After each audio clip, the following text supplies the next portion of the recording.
surtout dans les couples. Lorsqu'il y a des insultes, lorsqu'il y a de la violence, c'est irréversible. Tu peux très difficilement retourner en arrière. Une fois que la parole est sortie, une fois que le coup est sorti, même si c'est dans la colère, on me dit, mais j'étais en colère.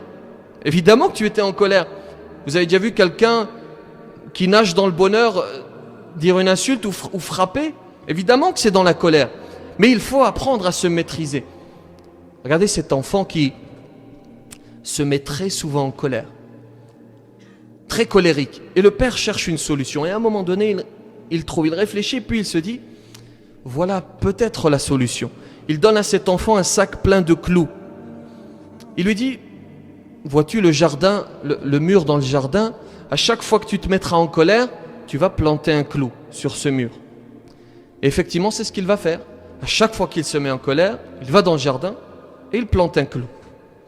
Et à un moment donné, il constate physiquement le nombre. Il constate qu'il se met très souvent en colère. C'est très intelligent ce que le père a demandé à son fils. Il constate réellement qu'il est très colérique. Et avec cette prise de conscience, il entreprend une réforme. Il décide de diminuer ses colères, petit à petit, jusqu'à arriver à un point où il constate qu'il ne se met plus en colère. Et il va voir son père, très heureux, lui dit, cher père, voilà, je suis guéri, je ne me mets plus en colère. Le père est heureux.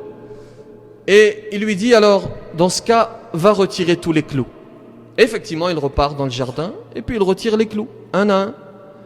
Il se représente devant son père, plutôt son père le rejoint dans le jardin. Il lui dit, regarde, c'est très bien, tu as retiré les clous, mais observe ce mur. Il manque quelque chose.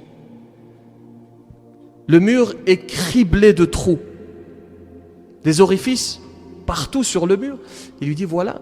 Alors certes, la parole qui est symbolisée par le clou, tu l'as retirée en t'excusant, certes, mais il y a une marque dans le mur, il y a une marque dans le cœur des hommes.